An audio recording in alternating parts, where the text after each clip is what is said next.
ఈ రాష్ట్రంలో వైఎస్ఆర్ కాంగ్రెస్ పార్టీ అధికారంలో ఉన్నప్పుడు ఎన్నికల మేనిఫెస్టోను ఓ భగవద్గీతలా, ఓ ఖురాన్లా, ఓ బైబిల్లా కూడా భావించి అన్ని హామీలను కూడా ఎన్నికల మేనిఫెస్టోలో ఇచ్చిన అన్ని హామీలని సంక్షేమ క్యాలెండర్ ప్రకటించి అమలు చేశాం. కానీ ఈరోజు అధికారంలోకి వచ్చిన తెలుగుదేశం పార్టీ నాయకత్వంలో వచ్చిన కూటమి ప్రభుత్వం ఒక పెన్షన్లు మినహా ఏ హామీని కూడా ఇంతవరకు కూడా అమలు పరచలేదు. 6 మాసాలు కూడా పూర్తిగా అయింది. ఈ 6 మాసాల్లో పెన్షన్లు మాత్రమే ఇచ్చింది తప్ప సూపర్ 6 హామీల్లో అన్నీ కూడా ఒకటి కూడా అమలు పరచలేని పరిస్థితి ఈ రాష్ట్రంలో ఉన్నాయి. కేవలం సంక్షేమ కార్యక్రమాలే కాదు, హామీలే కాదు, పరిపాలన కూడా ఎక్కడ కానీ ఉంది. మరీ ముఖ్యంగా రైతుల పరిస్థితి, ప్రజల యొక్క పరిస్థితి కూడా అలాగే ఉంది. రైతుల పరిస్థితి రాష్ట్రంలో అగమ్యగోచరంగా కూడా తయారైంది. మరీ ముఖ్యంగా రైతులు ఎందుకంటే అతివృష్టి అనావృష్టి రెండు ఎదుర్కొన్నారు. ఈ ఖరీఫ్ సీజన్లో ఈ పార్టీ అధికారంలోకి వచ్చిన తర్వాత అతివృష్టి అనావృష్టి రెండు ఎదుర్కొన్నారు. పంటలు కూడా సరిగా పండలేదు, పెద్ద ఎత్తున కూడా నష్టపోయారు. కష్టపడి పండించిన కొద్దో గొప్ప ధాన్యం కావచ్చు, తర్వాత ఇతర పంటలు కూడా అమ్ముకోలేని పరిస్థితుల్లో ఈరోజు కూడా ఉంది. ఈరోజు రైతాంగం పండించిన ధాన్యాన్ని, వరిని ఎక్కడికైనా అమ్ముకుందామంటే అమ్ముకోలేని పరిస్థితి ఉంది.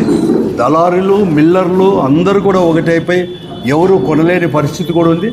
కనీసం మద్దతు ధర కూడా లేదు.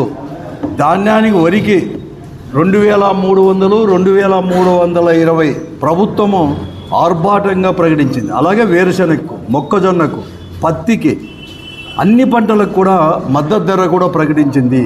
కానీ మార్కెట్లో మాత్రం రైతులు అమ్ముకుందామంటే కొనే పరిస్థితి కూడా ఎవరూ లేదు.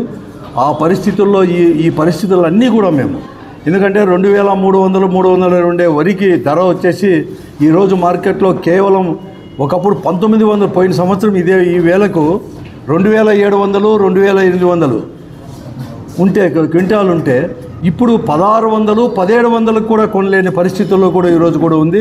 ఈ వర్షాలకు, అకాల వర్షాలకు ఆ ధాన్యం కూడా మొలకలు కూడా వచ్చే పరిస్థితి, అలాగే వేరుశనగ రైతుల యొక్క పరిస్థితి, అన్ని పరిస్థితులు ఉన్నాయి. కాబట్టి ఈ పరిస్థితుల్ని ప్రభుత్వం దృష్టి తీసుకొని పోవడానికి ప్రతిపక్ష పార్టీలు అన్నీ కూడా ప్రయత్నాలు కూడా చేశాయి, ప్రజలతో పాటు కూడా.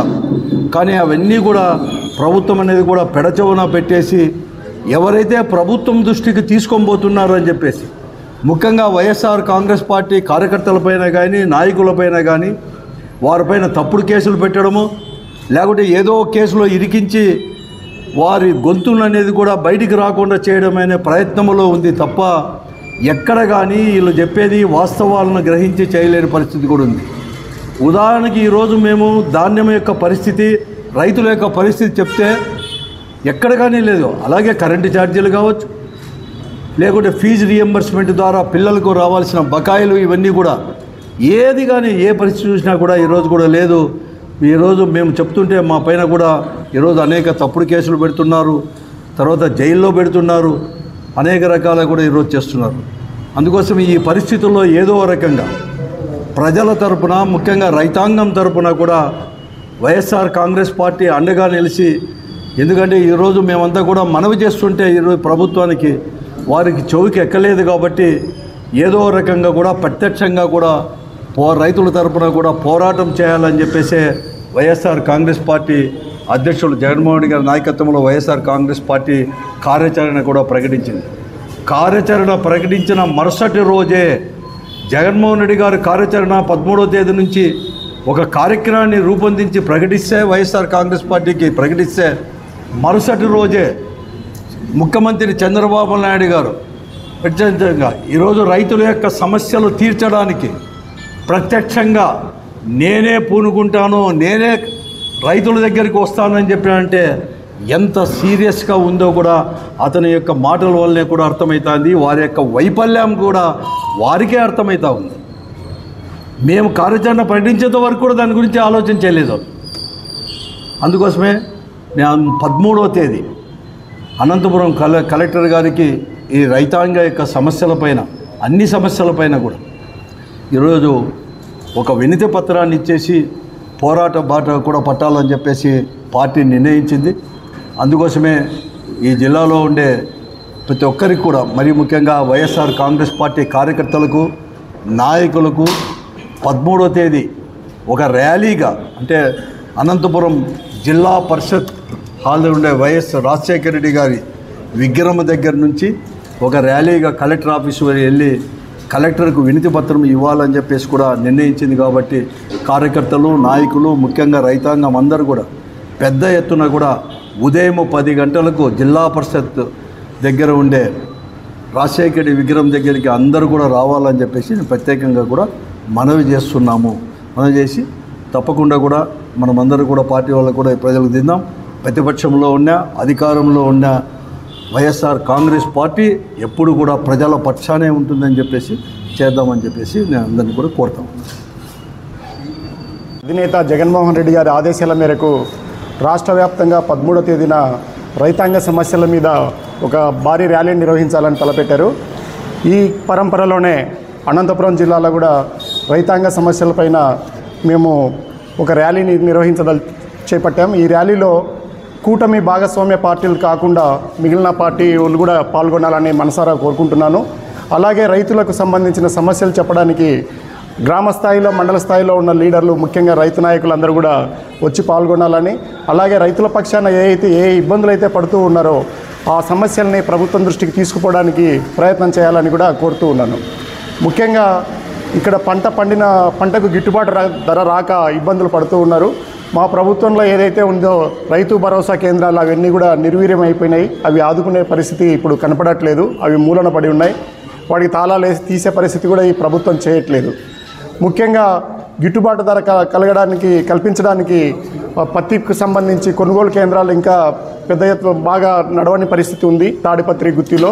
అలాగే వరికి సంబంధించిన దానికి కూడా గిట్టుబాటు ధర రావట్లేదు.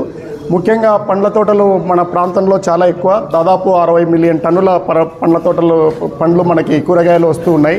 వీటికి ఈ ప్రాంతంలో కేవలం 5 నుంచి 10% మాత్రమే వినియోగం ఉంది. మన పంటకు ధర రావాలంటే మనము నాగపూర్ దాటి ఢిల్లీ ప్రాంతాల్లోనే మన పళ్ళకి కూరగాయలకి మంచి డిమాండ్ ఉన్న పరిస్థితి ఉంది. అందువల్ల ఈ కిసాన్ రైలు ఏదైతే ఉందో దాన్ని పునరుద్ధరించాలని కోరుతూ ఉన్నాను. ఇందాక ఒక నెల క్రితం తాడిపత్రి నుంచి ప్రారంభమైన రైలు, అది ఆ రైలుకు సంబంధించిన కిసాన్ రైలుకు సంబంధించినది ముఖ్యమైన మార్పు ఏమిటంటే మా ప్రభుత్వంలో ఉన్నప్పుడు కిసాన్ రైలు 50% సబ్సిడీతో వచ్చింది. ఆపరేషన్ గ్రీన్స్ కింద ఫుడ్ ప్రాసెసింగ్ మినిస్ట్రీ నుంచి రైల్వే మినిస్ట్రీకి మేము 50% కిసాన్ రైలుకి సంబంధించిన సబ్సిడీతో రైళ్లు నడపడం జరిగింది. ఒక అనంతపురంలో కొంచెం తక్కువ రైళ్లు తిరిగినా కూడా మన ప్రాంతం నుంచి చాలా రైళ్లు తిరిగాయి. ఆ టైంలో ఒక సందర్భంలో నేను లోక్సభలో ప్రశ్న అడిగే టయానికి దాదాపు 8,000 రైళ్లు ట్రిప్పులు తిరిగిన సందర్భం ఉంది. బేతంచెర్ల నుంచి కూడా గౌహతికి వెళ్తున్నాయి. తాడిపత్రి నుంచి బాంబే జేఎన్పీటీ అంటాం, జవహర్లాల్ నెహ్రూ పోర్ట్ ట్రస్ట్ నుంచి అటు మన అరటిపళ్ళు దుబాయ్కి వెళ్ళే అవకాశం ఉంది. ఇవన్నీ కూడా ఈ పరంపరలో వాటిని అన్నీ చూసి ఏదైతే రైతాంగము ఎంతో కష్టపడి ఈ ప్రాంతంలో తక్కువ నీళ్లున్న ప్రాంతంలో ఎక్కువ పంటలను తీసుకొస్తున్నారు, వాటిని గిట్టుబాటు ధర కల్పించడానికి ఈ ప్రభుత్వము మార్కెట్ కల్పించడానికి ముఖ్యంగా కిసాన్ రైలుతో పాటు మిగిలిన ప్రయత్నాలు కూడా చేయాలని, వీలైతే కిసాన్ ఉడాన్ కూడా అంటే మన ప్రాంతం నుంచి విమానాల ద్వారా సరుకులను తరలించడానికి కూడా ప్రయత్నం చేయాలని. ఎందుకంటే సెంట్రల్ గవర్నమెంట్లో కిసాన్ రైలు ఎలా పథకం ఉందో కిసాన్ ఉడాన్ కూడా అలాంటి పథకమే ఉంది. అంతేకాకుండా ఫుడ్ ప్రాసెసింగ్ కూడా మన కనీసం ప్రాథమిక స్థాయిలో ప్రైమరీ ప్రాసెసింగ్ అన్న మన పంటలకి నెక్స్ట్ లెవెల్కి ప్రాసెసింగ్ చేస్తే ధరలకు బాగా గిట్టుబాటు వచ్చే అవకాశం ఉంది. కాబట్టి వీటి మీద ప్రభుత్వం పనిచేయాలని, ఏదైతే రైతాంగం ఇప్పటికి ఇబ్బంది పడుతుందో వాటి గురించి ఆలోచన చేయాలని, అంతేకాకుండా సాగునీటి రంగానికి ప్రాధాన్యత ఇవ్వాలని, హెచ్ఎల్సీకి సంబంధించి ఆధునీకరణ పనులను అలాగే బీటీపీ కాలువలకు సంబంధించి కూడా ఈ ప్రభుత్వం పట్టించుకోవాలని కోరుతున్నాను. అందువల్ల మేము ఒక్కరమే కాకుండా వైఎస్ఆర్సీపీ పార్టీ కాకుండా కూటమి ప్రభుత్వాలు ఏదైతే ఉన్నాయో అవి కాకుండా మిగతా ప్రతిపక్ష పార్టీలు ఏవైతే ఉన్నారో వాళ్ళందరూ కూడా మాతో కలిసి రావాలని కూడా కోరుతున్నాం. జిల్లా వ్యాప్తంగా ప్రజలు, మేధావులు, రైతాంగము దీనిలో పాల్గొని రైతుల సమస్యలు ఏవవుతున్నాయో జిల్లా కలెక్టర్కి అర్జీ ద్వారా ప్రభుత్వానికి తెలియజేయాలని తెలియజేస్తున్నాను.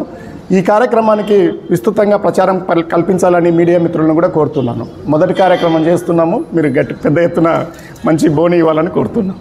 Thank you very much.